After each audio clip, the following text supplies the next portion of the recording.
नमस्कार, आप देख रहे हैं ऊर्जा धानी न्यूज और मैं हूं आपके साथ अनुष्का।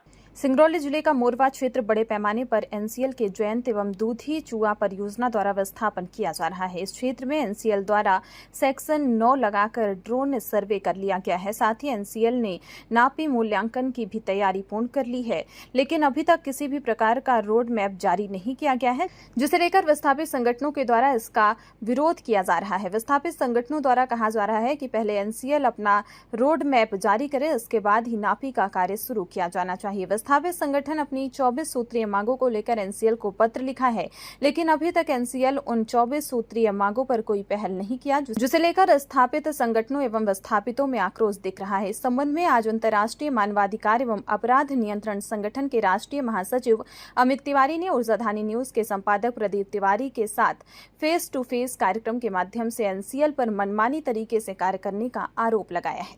नमस्कार दर्शकों, मैं प्रदीप तिवारी, आप देख रहे हैं ऊर्जा धानी न्यूज चैनल।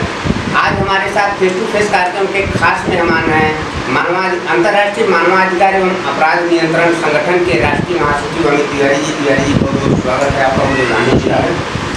तिवारी जी, सबसे बड़ी बात है आज के डेट में मोरवा विस्थापन, मोरवा का एक बहुत बड़ा विस्थापन एनसीएल द्वारा किया जा रहा है और पता चलता है कि जो हमारा घर है, जमीन है, उसका नापी करने वाले टीम जो होती है वो आ चुकी है, लेकिन अभी तक एनसीएल के द्वारा कोई रोड मैप जारी नहीं किया गया है। हम विस्थापितों को क्या देंगे, किस तरह से देंगे, अभी उसके द्वारा कोई रोड मैप जारी नहीं किया गया है। उस संबंध में आप क्या करेंगे?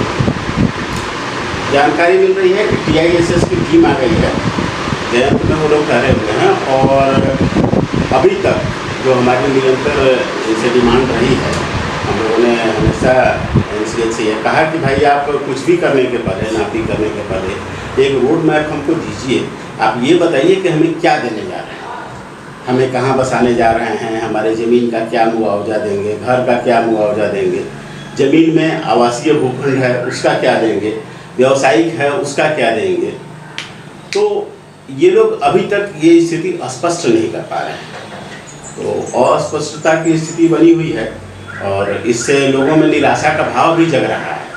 पहले इन्होंने कहा कि एक स्थान का चयन किया भालूगढ़, तो भालूगढ़ चलेंगे, फिर कुछ लोगों की बात आई कि बरदाली, फिर एक बीच का रास्ता हुआ कि भाई अगर कहीं नहीं जाना हो तो आप भालूगढ़ चलिए एनसीएल मुख्यालय। जैसा हम लोगों ने पहले प्रेस कॉन्फ्रेंस में जो डिमांड किया था वो हमारा स्पष्ट डिमांड था कि एनसीएल मुख्यालय जहाँ जाएगा वहाँ हम जाएंगे। एनसीएल मुख्यालय ये लोग डिसाइड नहीं कर रहे थे, बाद में इनका हुआ कि ये बढ़न जाएंगे, अगर ये बढ़न जाएंगे तो हमको बढ़न ले चलें। बीच में भालूगढ़ की बात जब इन्होंने की तो लोगों ने उनके सामने डिमांड रखा कि भाई भालूगढ़ हम चलने को तैयार हैं, शर्त यही है कि आप ही भालूगढ़ चलिए। भालूगढ़ में ये लोग जमीनी बात या नहीं जाना चाहते हैं, जो भी बात हो, अब इनके जो बातें निकल के आ रही हैं उसमें यह है कि ये बढ़न जाने के लिए, अगर ये बढ़न जाना चाहते हैं तो हमको भी वही ले चलें। हम तो एनसीएल यहाँ मोरवा अगर बसा था, मोरवा का विस्तार हुआ तो इसलिए हुआ कि एनसीएल का मुख्यालय यहाँ था, सारे लोग मुख्यालय से जुड़े हुए हैं, सारे लोग एनसीएल से जुड़े हुए हैं, सबका व्यवसाय उनके साथ जुड़ा हुआ है, अच्छा संबंध है एनसीएल से सारे लोगों का। तो हम तो चाहेंगे ना कि हम उनके साथ रहें, भाईचारा हमारे बीच बना रहे, हम लोग उनके साथ वहाँ पर रहें और हमारा व्यवसाय भी चलता रहे, रोजी रोटी का भी जुगाड़ हमारा होना चाहिए।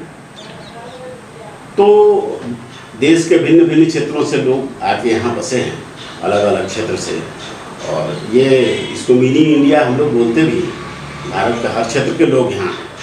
तो निश्चित रूप से हमारी मांग है और हम पहले भी इस मांग को उठाते रहे हैं कि एनसीएल मुख्यालय जहाँ जाए आप हमको वहीं लेकर चलिए। अभी भालूगढ़ वाली बात भी जब भालूगढ़ एनसीएल का नहीं जाना करीब करीब तय हो चुका है, ये लोग बढ़न जाने की बात कर रहे हैं, तो उस समय भी अब हमको भी बढ़ा लेकर चलिए।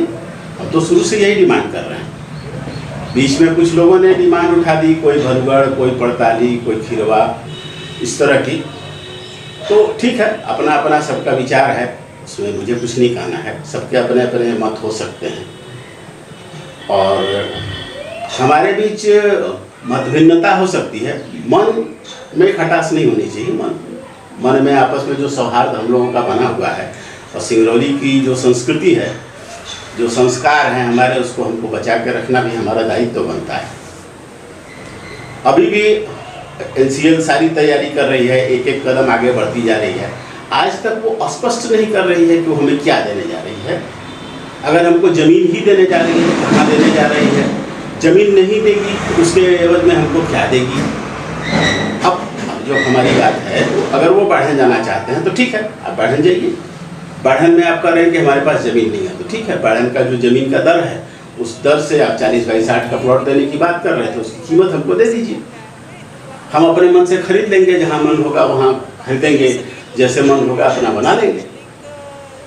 अभी कुछ दिन पहले अग्रवाल धर्मशाला में 2 संगठन, पहले एक संगठन काम कर रहा था, लेकिन अभी 2 संगठन विस्थापन को लेके बातचीत एनसीएल से लगातार करते जा रहे हैं। दोनों संगठनों में तू मैं हुआ, उस समय क्या करें?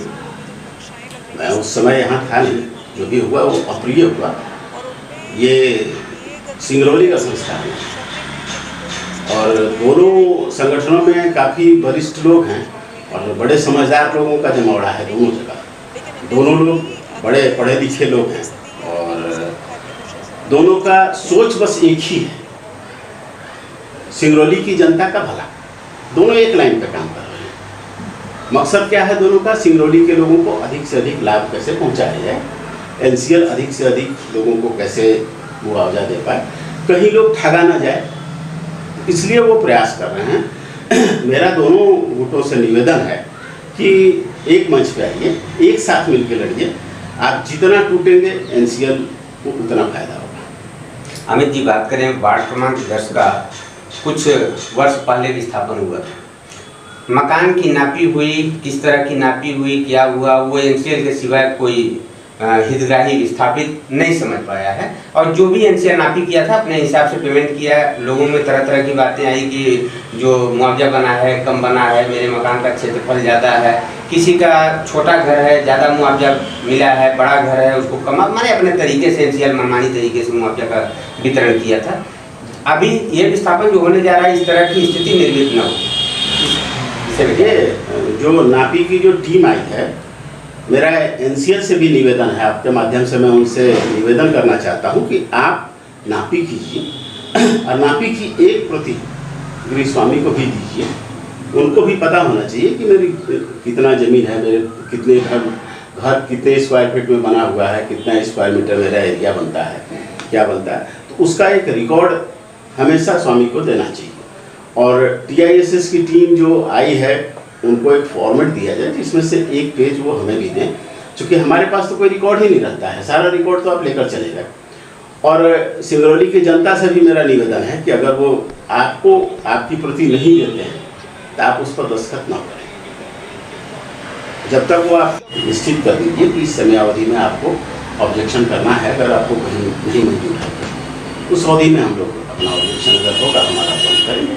अगर हमको मंजूर होगा तो हम बोलेंगे ठीक है, आप आइए ना, कर लीजिए, हमको कोई ऐतराज़ नहीं। तो ये चीज़ों को टाल रहे हैं और टाल इसलिए रहे हैं कि इनको मौका मिल जा रहा है। अब क्या है कि यहाँ माहौल बहुत अच्छा है, हम लोग नहीं चाहते हैं कि माहौल ख़राब हो। और अगर इसी तरह एनसीएल करता रहा तो हो सकता है जनता वो हो जाए, तब लोग दोष जनता पे डालने लगेंगे कि कैसे कर रहे हैं। यहाँ की परंपरा नहीं रही है, यहाँ का संस्कार इस तरह का नहीं है, यहाँ की संस्कृति बड़ी अच्छी रही है, संस्कार धानी के रूप में लोग जाने जाते हैं। सिंगरौली में सब लोग मिलजुल के रहते हैं। उस स्थिति में हम नहीं चाहते कि किसी तरह की अप्रिय स्थिति निर्मित हो। लेकिन अगर अप्रिय स्थिति निर्मित हो कभी भी, तो उसके लिए पूरी जवाबदेही एनसीएल की होगी। तो देखिए, हमारे साथ आज सिंगरौली विस्थापन को लेकर हमारे साथ अमित तिवारी जी थे। इन्होंने अपनी बातों को रखा। इनका कहना है कि एनसीएल अगर घर जमीन का नापी करता है तो इसके पहले उसको रोड मैप देना होगा। विस्थापन को लेकर जैसे प्लाट की बात हो, उसको लेकर इनके द्वारा कहा जा रहा है कि एनसीएल मुख्यालय जहाँ भी जाए वहाँ मुझे प्लाट दिया जाए, वो चाहे बैठन हो, पड़ताली हो, खिरवा हो या अन्य कहीं कोई भी जगह हो। जैसा इनका कहना था कि एनसीएल अपने लिए विद्यालय, स्वास्थ्य, रोड, बिजली, पानी, स्टेडियम जैसे सारी व्यवस्था करेगा। अगर वहाँ पे जहाँ पे मुख्यालय जाता है वहाँ पे मुझे विस्थापन दिया जाता है तो सबसे बड़ी बात ये होगी कि जहाँ उनका स्टेडियम, हॉस्पिटल और स्कूल होगा वहाँ हमारे भी बच्चे पढ़ेंगे। ये बहुत अच्छी बात इनके द्वारा कहा गया। तीसरी बात ये इनके द्वारा जो कहा जा रहा है कि जब हमारी ज़मीन घर का नापी किया जाता है तो एनसीएल उसका रिकॉर्ड एक प्रति मुझे भी दे, जिससे ये कंफर्म रहे कि हमारा क्षेत्रफल इतना था। अन्य खबरों के लिए देखते रहिए ऊर्जा धानी न्यूज।